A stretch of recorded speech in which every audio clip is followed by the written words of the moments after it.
Langit ng kagalakan at tugtugin ang gitara at ang kayayang lira. Ipanin niyo ang trumpeta sa ating pagkamadama. Sa Diyos tayo'y tumawa. Sa ating mga kaaway, tayo ay Kanyang iniligtas. Purihin ang Panginoon, umawit ng kagalakan, at tugtugin ang gitara at ang kayayang lira. Ipanin niyo ang trumpeta.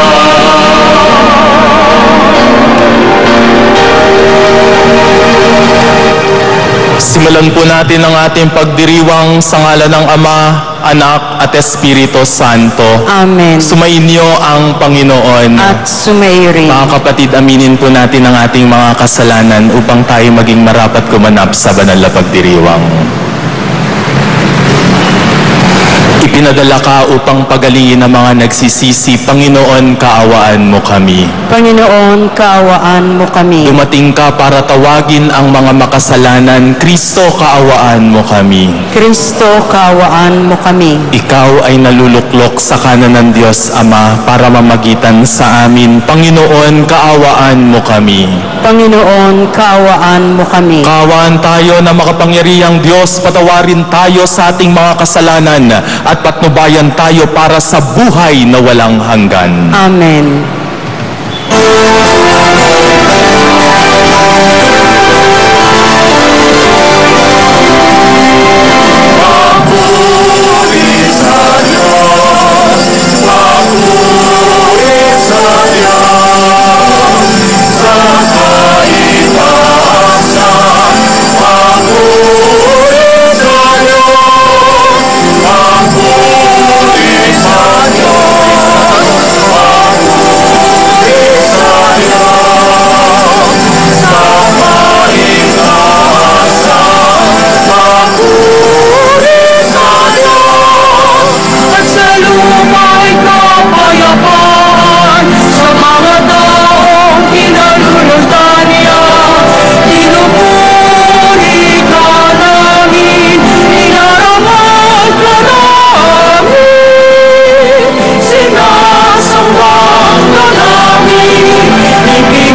Manalangin po tayo.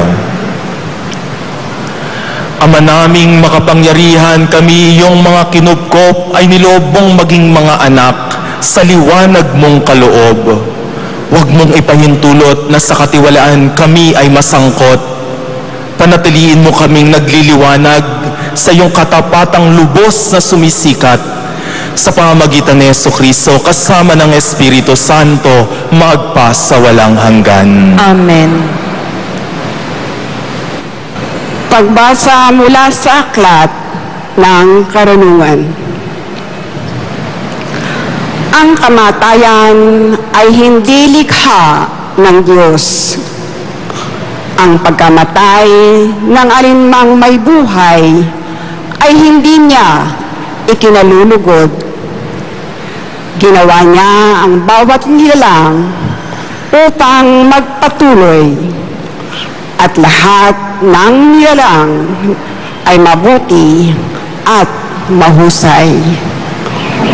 Wala silang kamandag na nakamamatay.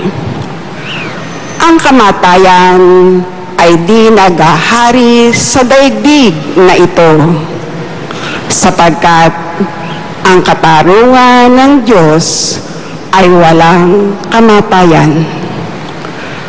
Pagkat ang tao'y hindi nilikha ng Diyos para mamatay, kundi para maging larawan niyang buhay.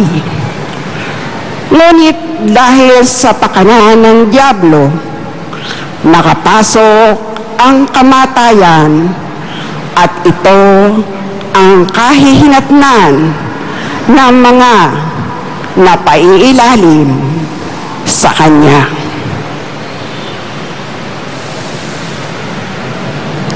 Ang salita ng Diyos. Salamat sa Diyos.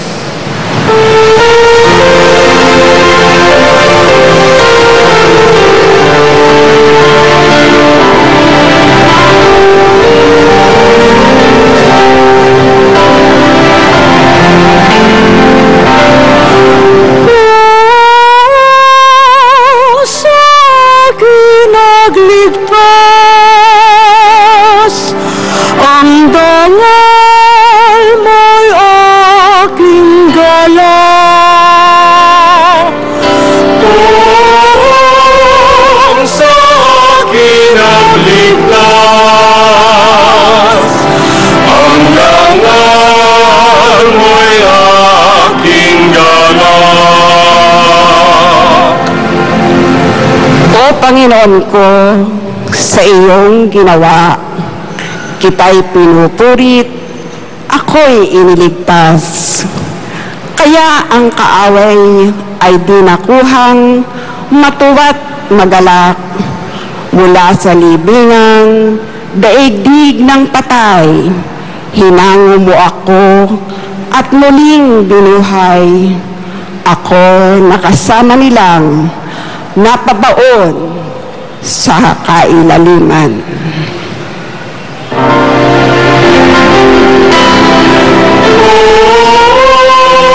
Sa akin nagligtas, ang dangal mo'y aking galak.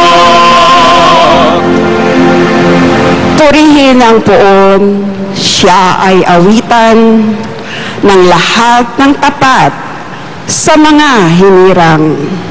Iyaong gunitain ang mga ginawa ng Diyos na banal. Ang kanyang ginawa ay alalahanin at pasalamatan. Hindi nagtatagal yaong kanyang galit, at ang kabutihan niya ay walang wakas. Ang abang may hapis at tigmak sa luha sa buong magdamag. Sa bukang liwayway ay wala ng lungkot, kapalit ay galak.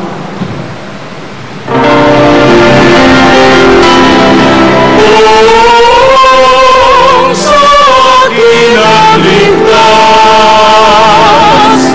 ang dangal mo'y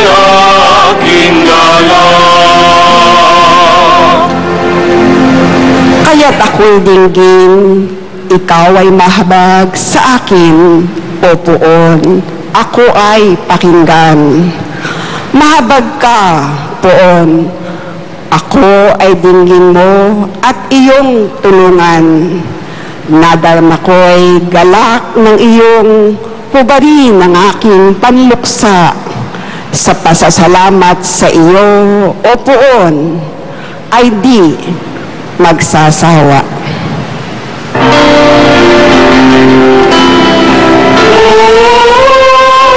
Sa akin ang ligtas, ang dangal mo'y aking galang. Sa akin ang ligtas, ang dangal mo'y aking galang.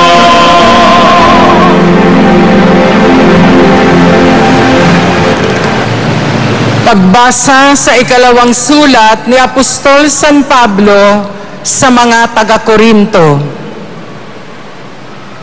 Mga kapatid, kayo'y tanyag sa pananampalataya, sa pagpapahayag, sa kaalaman, sa kasipagan, at sa inyong pag-ibig sa amin. Sikapin din ninyong manguna kayo sa pagkakawang gawa. Alam ninyo kung gaano kalaki ang pag-ibig ng ating Panginoong Hesukristo, na bagamat mayaman ay nagpakadukha upang yumaman kayo sa pamamagitan ng kanyang karukhaan. Hindi sa ibig kong mag-aanan ng iba at mabigatan naman kayo. Masagana naman kayo ngayon. Marapat lamang na tulungan ninyo ang mga nangangailangan. Kung kayo naman ang mga ilangan, sila'y managana. Sila man ang tutulong sa inyo. Sa gayon, pareho kayong nakatulong sa isa't isa at naganap sa inyo ang sinabi sa kasulatan. Ang nagtipo ng marami ay hindi lumabis, at ang nagtipo ng kaunti ay hindi naman kinulang. Ang salita ng Diyos. Salamat sa Diyos.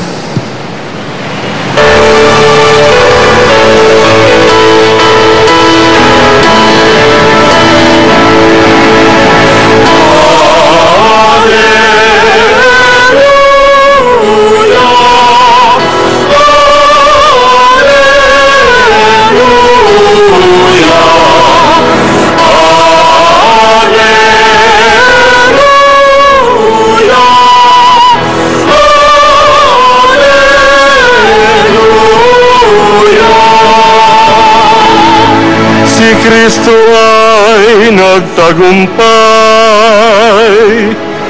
nalupig ang kamatayan,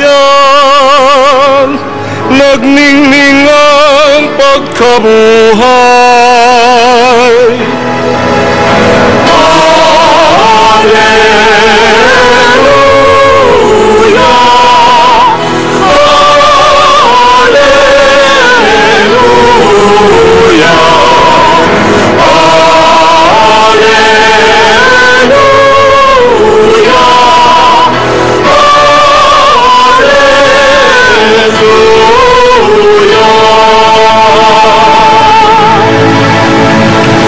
Sumainyo ang Panginoon. At sumayo rin. Ang mabuting balita ng Panginoon ayon kay San Marcos. Papuri sa iyo, Panginoon.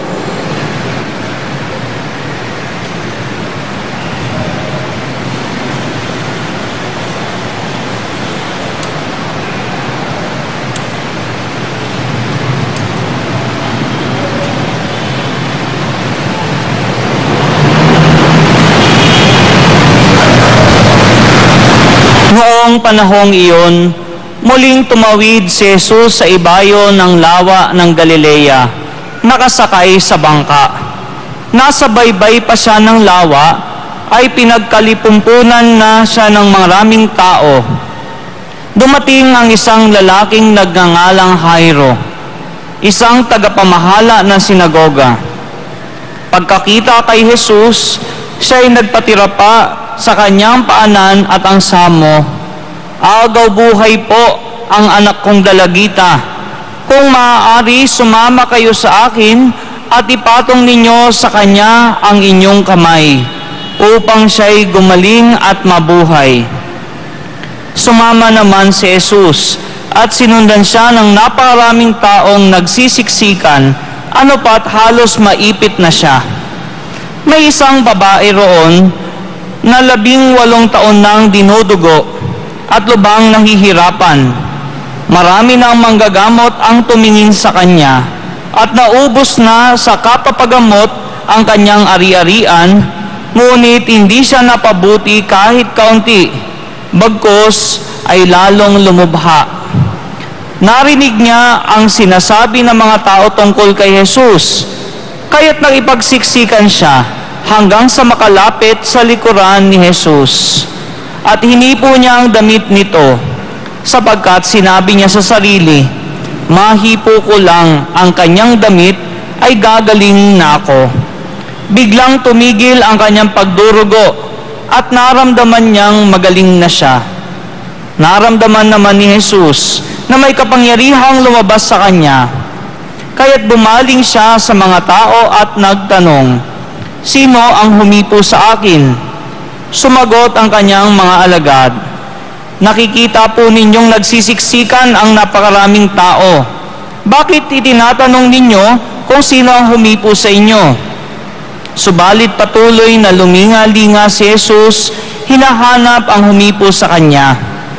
Palibhas ay alam ng babae ang nangyari, siya'y nanginginig sa takot na lumapit kay Jesus. Nagpatira pa at ipinagtapat ang buong katotohanan. Sinabi sa kanya ni Jesus, "Anak, pinagaling ka ng iyong pananalig sa akin. Umuwi ka na't ipanatag mo ang iyong kalooban. Lubusan ka ng magaling sa iyong karamdaman." Samantalang nagsasalita pa si Jesus, may ilang dumating mula sa bahay ni Jairo. "Patay na po ang anak ninyo," sabi nila. "Bakit pa ninyo aabalahin ang guro?" Hindi pinansin ni Jesus ang kanilang sinabi. Sa halip ay sinabi sa tagapamahala, Huwag kang mabagabag, manalig ka." At wala siyang isinama kundi si Pedro at ang magkapatid na Santiago at Juan. Nang dumating sila sa bahay ng tagapamahala, nakita ni Jesus na gulong-gulo ang mga tao. May mga nananangis pa at nananaghoy. Pagpasok niya ay kanyang sinabi, "Bakit kayo nagkakagulo at nananangis? Hindi patay ang bata, natutulog lang." Ngunit pinagtawanan siya ng mga tao. Pinalabas niya ang lahat, maliban sa ama't ina ng bata at sa 3 alagad. At sila'y pumasok sa kinaroroonan ng bata.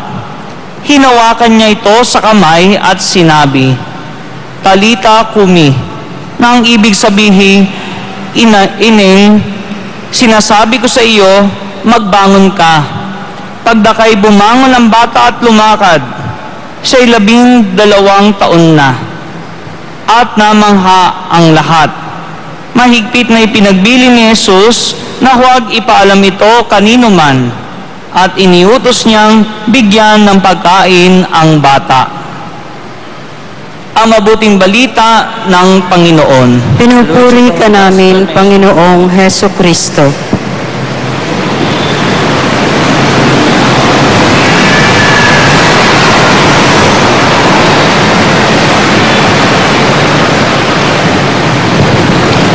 Magandang buhay po sa inyo mga kapatid. Tayo po ay nasa ika-13 linggo sa karaniwang panahon.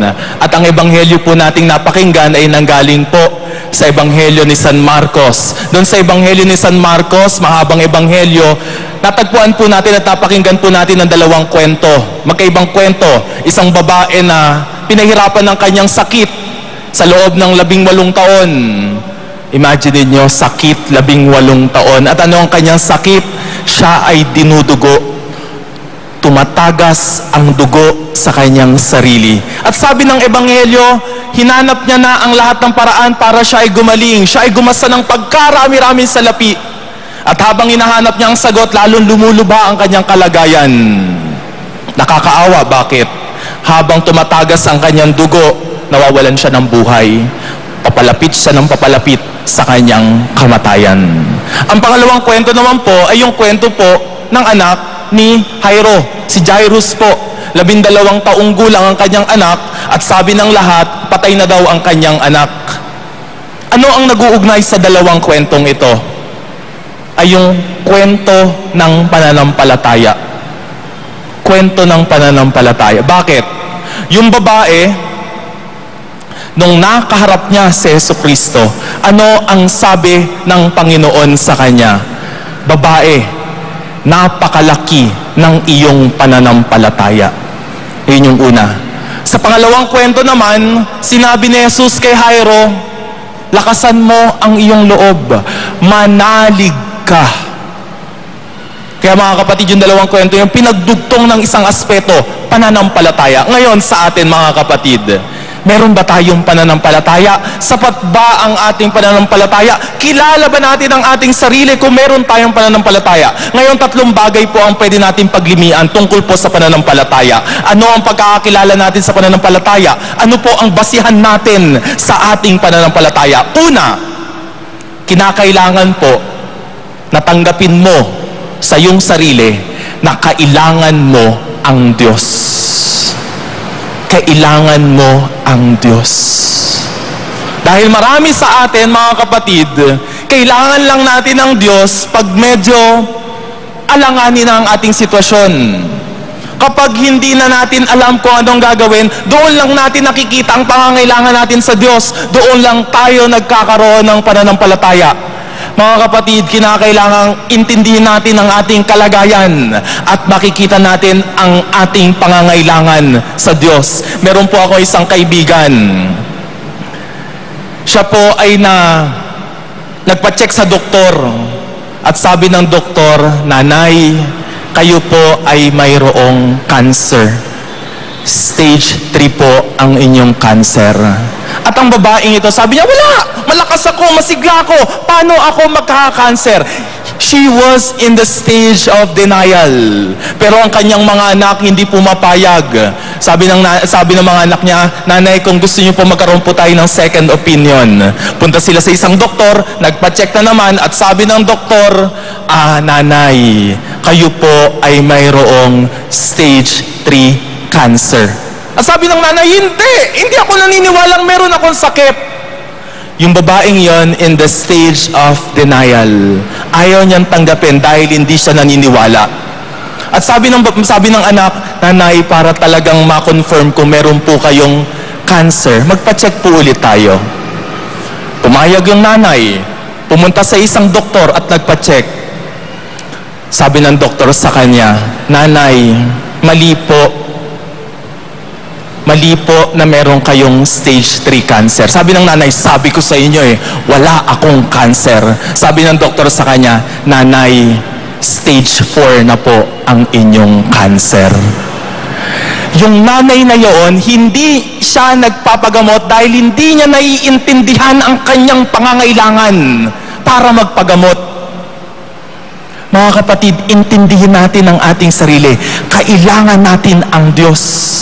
Huwag nating isang tabi ang Diyos. Pag tinanggal natin ang Diyos sa buhay natin, mga kapatid, ano ang kahihinatnan natin? Yung babaeng yon, hinanap niya ang lahat ng posibilidad para siya ay gumaling. Pero hindi niya nasumpungan ang kagalingan. Habang hinahanap niya, palapit siya ng palapit sa kanyang kamatayan. Pangalawa, kinakailangan natin hanapin at siyasatin ang Panginoon. Yun ang pangalawang hakbang sa pananampalataya. Hanapin mo ang Panginoon. Mga kapatid, hinahanap ba natin ang Panginoon? Saan natin hinahanap ang Panginoon? Tanungin ko lang po kayo, huwag niyo na pong sagutin. Kayo po ba? Saan po nakalagak ang inyong Biblia? Ito po ba'y nabubuksan araw-araw? Nagbabasa po ba tayo ng salita ng Diyos? Sinisiyasat po ba natin ang ating pananampalataya? Dahil hindi po pwede tayo po ay naniniwala nang hindi po natin nalalaman. Dahil ang ating pananampalataya nakaakibat sa ating pagkakaalam at pagkakakilala sa Diyos. Kaya nga pag lumapit na sa atin ang mga kapatid natin, mga protestante, at binasahan na po tayo ng mga bersikulo sa Biblia, humahanga na tayo. Bakit? Hindi po tayo biyasa sa Biblia. Bakit hindi natin sinisiyasat ang Panginoon? Kaya merong isang tao, nilapitan niya yung isang Katoliko, magsabi ka sa akin ng 3 bersikulo sa Biblia na alam mo. Yung Katoliko tahimik lang. Hindi siya makapagsambit ng 3 bersikulo. Merong isang kinuwento si Father Dave Concepcion. Sabi daw po, sa Amerika, meron pong isang commentator na pinag-recite sa kanya yung Psalm 23. Yung Psalm 23 in-recite ng born again na ito. At pagkatapos niyang i-recite ang Salmo, 23, nagpalakpakan yung mga tao. Dahil humanga sila, kabisado ng taong ito, yung Psalm 23. At yung mga tao, pumunta naman doon sa matandang Monsignor. Monsignor, meron po ba kayong alam na kapitulo sa Biblia na pwede niyo pong ibahagi sa tao? Alam niyo po kung anong ginawa ng Monsignor? Ni-recite niya rin po ang Psalm 23. Sabi ng mga tao, oh, Monsignor, ginaya mo lang. Pero habang nire-recite ni Monsignor ang Psalm 23, ang mga tao ay nag-iiyakan. At anong paliwanag? Yung unang nag-recite ng Psalm 23, alam niya yung Salmo. Yung Monsignor na nag-recite ng Psalm 23, kilala niya kung sino ang tinuturing doon sa Salmo. Kaya siya napapaiyak. Mga kapatid, nasumpungan mo na ba ang itinuturing sa Biblia? Kinahanap mo ba ang Diyos? Sinisiyasat mo ba ang Diyos? Pangatlo, kagaya ng ginawa ng babae doon sa Ebanghelyo, nung nasumpungan niya si Jesus, silapitan niya at hinipo niya si Jesus. Mga kapatid, tuwing kailan natin nilalapitan ng ating Panginoon? Maraming beses nasa harapan lang natin siya. Maraming beses ini-stab natin ang Panginoon. Ilang beses sa ikaw ay magsisimba sa isang linggo? At dahil meron kang gagawin, ipinagsasawalang bahala mo ang Diyos. Pinagsasawalang bahala natin ang pagmimisa. Doon lang natin makakatagpo ang Diyos. Doon natin mahihipo ang Diyos. Bakit isinasantabi pa natin? Lagi kong binibigay na example ito. Meron pong 168 hours in a week. Kaya pag nagpunta po kayo ng Divisoria, meron pong 168 oras ang isang linggo, 168. Ilang oras lang po ang hinihiling sa atin? 1 oras. At yung 167 hours, sa'yo na, bigay mo lang yung isa sa Diyos, katagpuin siya doon sa 1 oras na yon upang magabayan ang 167 hours mo. Amen? Mga kapatid, kinakailangan nating suportahan ang pananampalataya. Para saan? Yung dalawang yon, yung babaeng may sakit at si Jairo, nung sila'y nanalig kay Jesucristo, ano ang tinanggap nila? Yung babae, tumanggap ng kagalingan, tumanggap ng buhay. Nung siya ay gumaling, siya ay muling nabuhay. At yung babaeng 12 taong gulang, nung siya ay nilapitan ni Jesus, siya ay nabuhay din. Bakit? Sa pananampalataya. Bilang panghuli, mga kapatid, kung ikaw ay nakakaranas ng katulad ng sitwasyon ng babaeng dumadanak ang dugo, o yung babaeng bata na 12 taong gulang na sinasabi ng mga tao patay na. Kung yun ang kalagayan mo, kapares sa salita ang sasabihin ko sa iyo. Talita kum. Bumangon ka, ineng. Bumangon ka. Maglakbay sa kagandahan ng iyong pananampalataya at ang masusumpungan mo, buhay. At kapag nasumpungan mo ang buhay, nasumpungan mo ang Diyos. Sa ngalan ng Ama, Anak at Espiritu Santo. Atin pong ipahayag ang ating pananampalataya.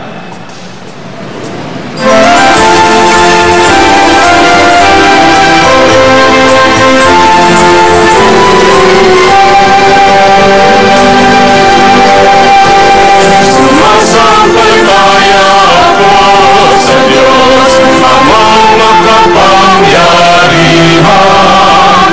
Sa lahat na may gawa ng langit at lupa, sumasampalataya ako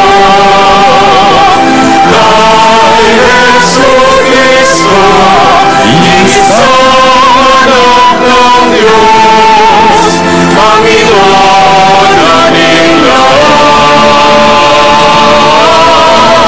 Nagkatawang tao siya, kaya ng Espiritu Santo ipinanganak ni Santa Maria Virgen. Pinagpapasakit ni Poncio Pilato, pinako sa krus na tarilin. Nandaos sa kinaroroonan ng malayong nang may tatlong araw, nabuhay na maguli, umakyat sa langit, nalulublob sa kanan ng Diyos na makapangyarihan sa lahat.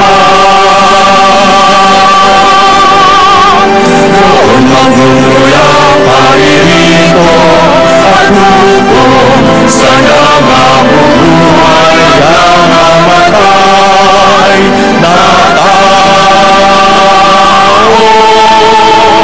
Sumasampalataya naman ako sa Diyos Espiritu Santo, sa banal na simbahan Katolika, sa kasamaan ng mga banal, sa kapatawaran ng mga kasalanan, sa pagkabuhay na muli ng namamatay na tao, at sa buhay na walang hanggan. Amen.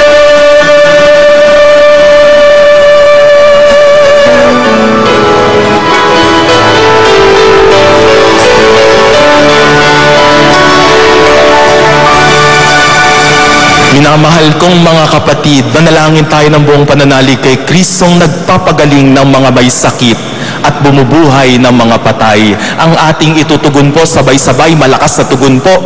Panginoon, dagdagan mo ang aming pananalig. Panginoon, dagdagan mo ang aming pananalig. Upang sana ay gumaling na ang mga manggagawang may karamdaman. Manalangin tayo. Panginoon, dagdagan mo ang aming pananalig. Upang ang mga may sakit na walang pambili ng gamot ay manalig sa kapangyarihan ng Panginoon. Manalangin tayo. Panginoon, dagdagan mo ang aming pananalig. Upang ang mga naghihingalo ay sumampalataya sa muling pagkabuhay ng mga patay. Manalangin tayo. Panginoon, dagdagan mo ang aming pananalig. Upang ang mga may sakit ay manalig sa kapangyarihan ng salita at katawan ni Kristo. Manalangin tayo. Panginoon, dagdagan mo ang aming pananalig. Ama naming mapagmahal, dagdagan mo ang aming pananalig sa iyong pagliligtas ng mga may sakit sa pamamagitan ni Kristo ang aming Panginoon. Amen.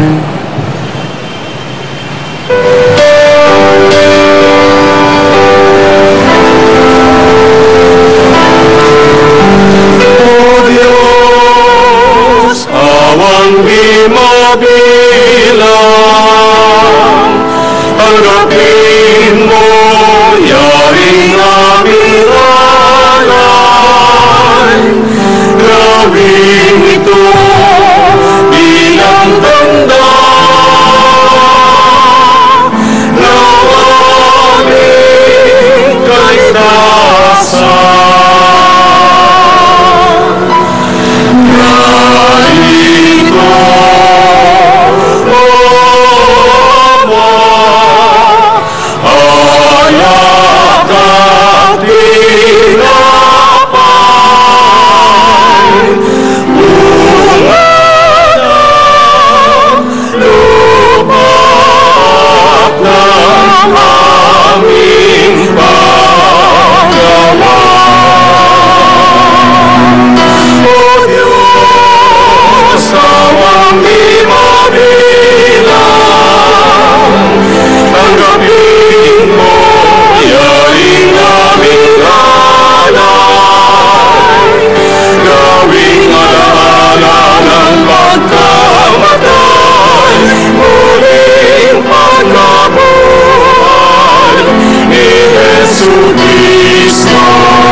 Manalangin kayo mga kapatid upang ang paghahain natin kalugdan ng Diyos amang makapangyarihan. Tanggapin nawa ng Panginoon itong paghahain sa iyong mga kamay, sa kapurihan niya at karangalan sa ating kapakinabangan at sa buong sambayanan niyang banal.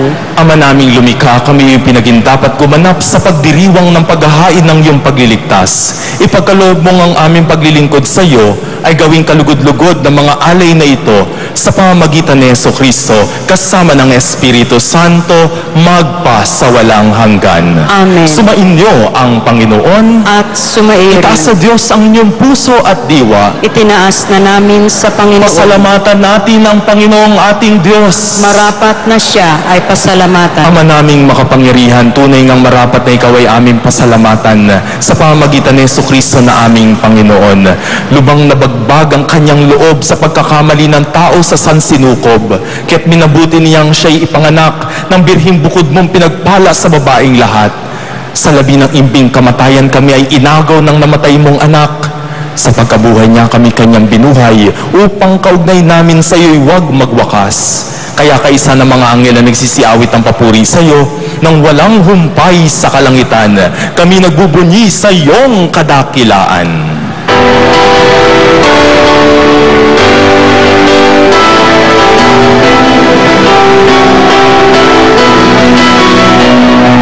Santo, Santo, Santo, Panginoon Diyos sa kagahuman, napupuno ang langit at lupa ng kadakilaan mo.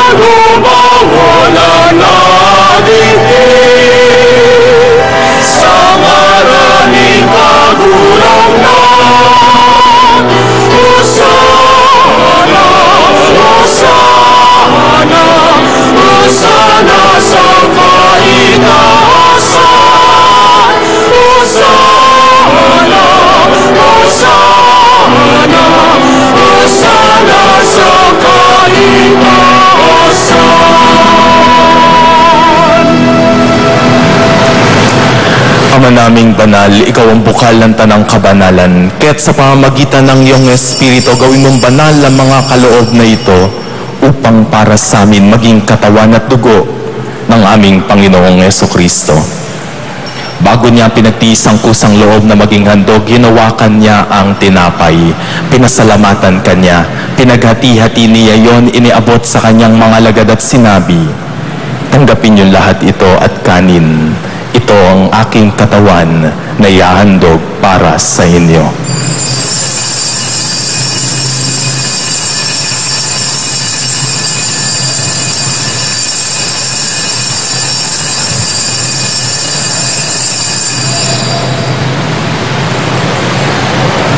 Gayun din naman nung matapos ang hapunan, hinawakan niya ang kalis, muli kanyang pinasalamatan. Iniabot niya ang kalis sa kanyang mga alagad at sinabi, "Tanggapin niyo lahat ito at inumin.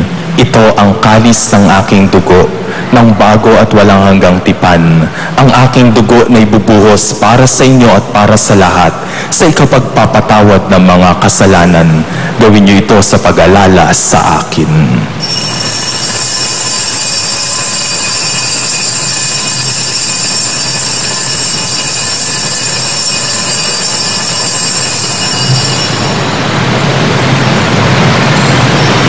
Ipagbunyi natin ang misteryo ng pananampalataya.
Ginagawa namin ngayon ang pag-alala sa pagkamatay at muling pagkabuhay ng iyong anak. Kaya tinalay namin sa iyo ang tinapay na nagbibigay buhay at ang kalis na nagkakaloob ng kaligtasan.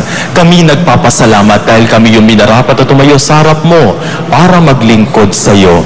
Isinasamo namin kami magkasalo-salo sa katawan at dugo ni Kristo ay mabuklod sa pagkakaisa sa pamamagitan ng Espiritu Santo. Ama, lingapid mo ang iyong simbahang laganap sa buong daigdig. Puspusin mo kami sa pag-ibig, kaysa ni Francisco na aming Papa, at ni Luis Antonio na aming Obispo, at ng Tanang Kaparian. Alalahanin mo rin ang mga kapatid naming nahimlay nang may pag-asang sila'y muling mabubuhay. Gayon din ang lahat ng mga pumanaw. Kaawaan mo sila at patuloyin sa iyong kaliwanagan. Kaawaan mo at pagindapatin kaming lahat na makasalo sa iyong buhay na walang wakas. Kaisa ng mahal na Birheng Maria, na ina ng Diyos, ng kabiyak ng puso niyang si San Jose, kaisa ng mga apostol, ni Juan Bautista at ng lahat ng mga banal na namuhay dito sa daigdig ng kalugod-lugod sa iyo, maipagdiwang nawa namin ang pagpupuri sa ikararangal mo sa pamamagitan ng iyong anak na aming Panginoong Hesukristo.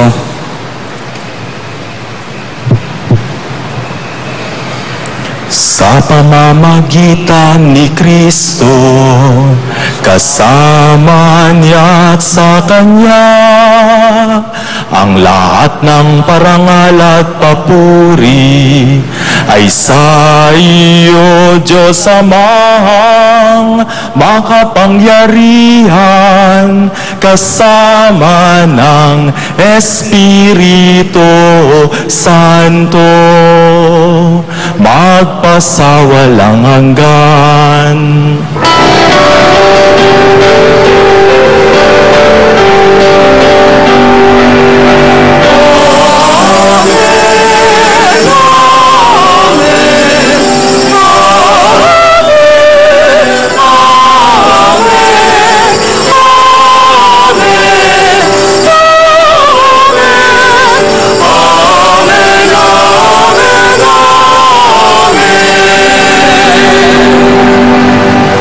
Sa tagubilin ng mga nakagagaling na utos sa turo ni Jesus sa Panginoon natin at Diyos, ipahayag natin ng lakas loob.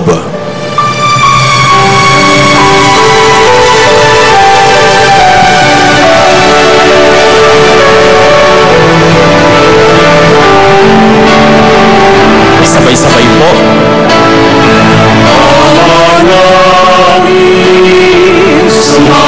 Sumasalangin ka, sambahin ang ngalan mo, mapasa amin ang kaharian mo, sundin ang loob mo,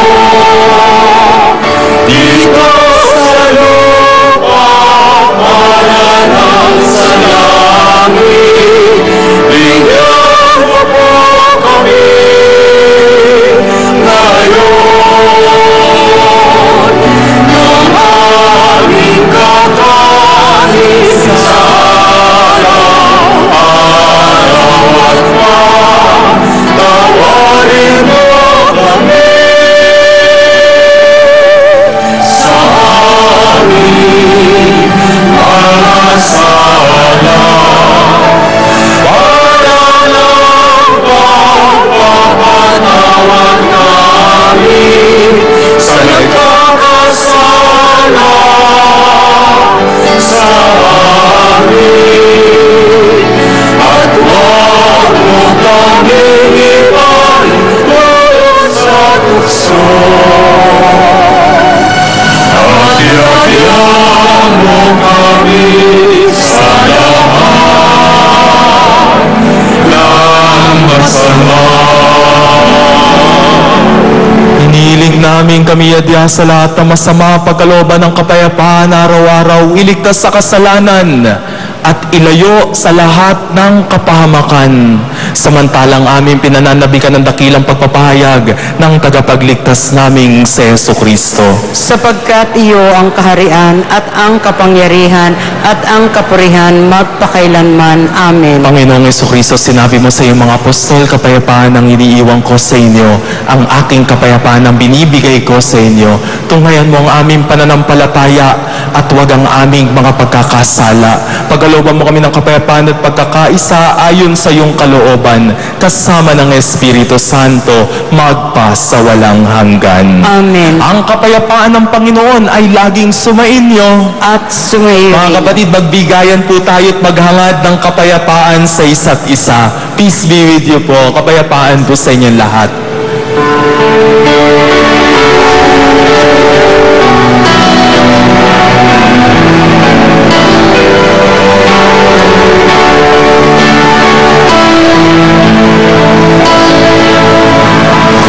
Kordero ng Diyos na nag-alis ng mga kasalanan ng sanlibutan,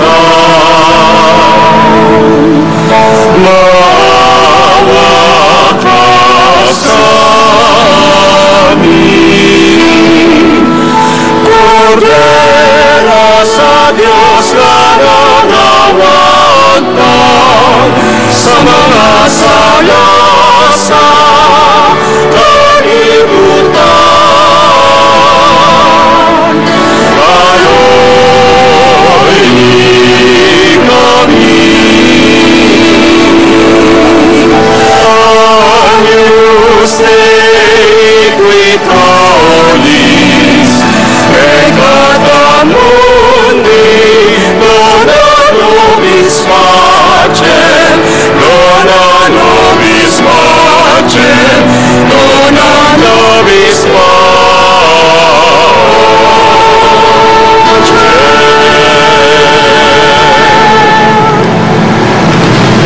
Ito ang kordero ng Diyos. Ito ang nag-aalis ng mga kasalanan ng sanlibutan. Mapalad ang mga inanyayahan sa kanyang banal na piking. Panginoon, hindi ako karapat-dapat na magpatuloy sa iyo, ngunit sa isang salita mo lamang ay gagaling na ako. Nawa ang katawan at dugo ni Kristo ay pagsanggalang tayo para sa buhay na walang hanggan. Amen.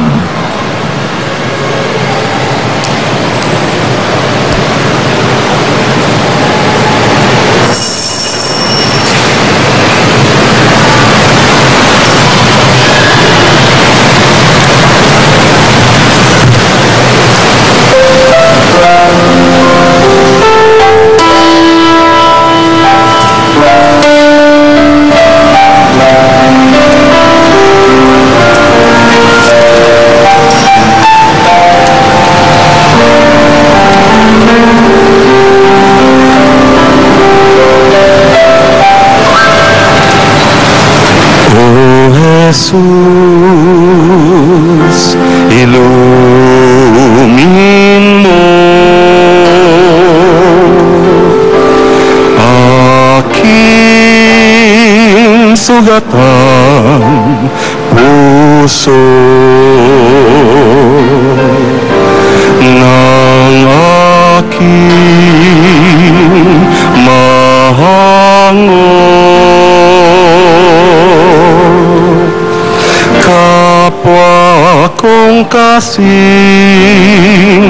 bigo,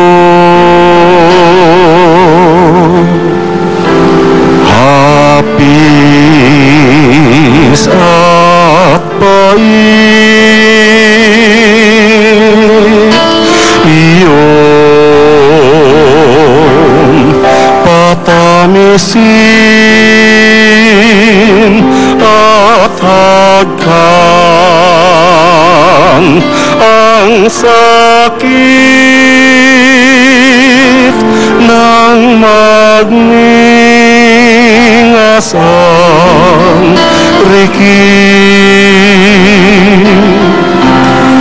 O Jesus, ilumina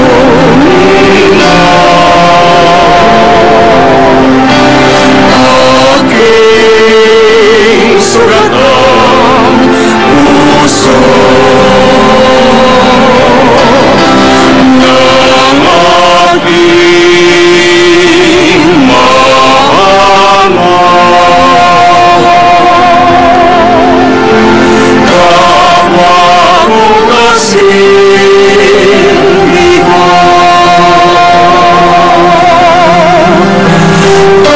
Aking sugatan, diwa't katawan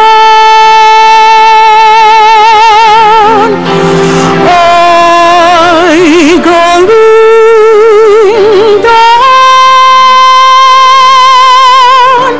ng iyong kaligtasan. O Jesus, ilumin mo aking sugatan puso ng aking mahango. Kapwa ko kasing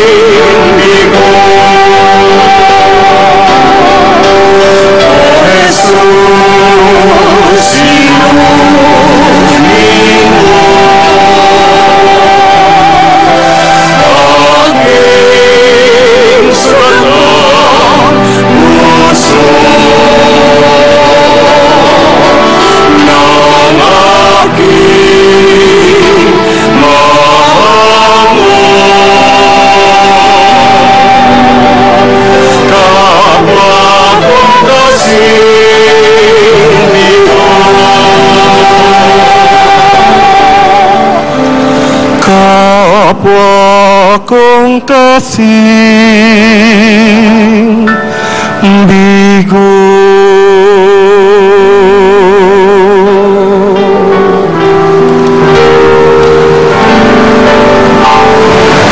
Manalangin po tayo. Ama naming mapagmahal, buhayin nawa kami ng aming inihain at pinagsaluhan upang kaming pinagbuklod sa pag-ibig mo kailanman ay magkaroon ng bungang lagi naming maialay sa pamagitan ni Jesucristo kasama ng Espiritu Santo magpa sa walang hanggan. Amen. Sumainyo ang Panginoon. At sumayo rin. Humuko po kayo tanggapin ang pagbabasbas. Mahal na pong Jesus Nazareno, inihayag mo sa pamamagitan ng krus ang walang maliw na pag-ibig ng Diyos sa sangkatauhan. Pakinggan mo po ang kahilingan ng iyong angkan na nagsusumamo sa iyo. Makamtan nawa nila ang iyong katugunan at tanggapin ang kasagutan ng may utang na loob na tinatanaw. Basbasan din po ninyo ang mga daladalan lang mga imahen at dasalan sa pamamagitan ng bendisyon na ito. Naway maalala nilang pangako nila noon sa binyag na ikaw ay kanilang ibigin at paglilingkuran bilang Panginoon magpa sa walang hanggan. Amen. At pagpalain kayo, ang inyong pamilya, lahat ng inyong gagawin at desisyon ng makapangyarihang Diyos Ama, Anak at Espiritu Santo. Amen. Tumayo po kayo taglayin ang kapayapaan at pag-ibig ng ating Panginoon. Salamat sa Diyos!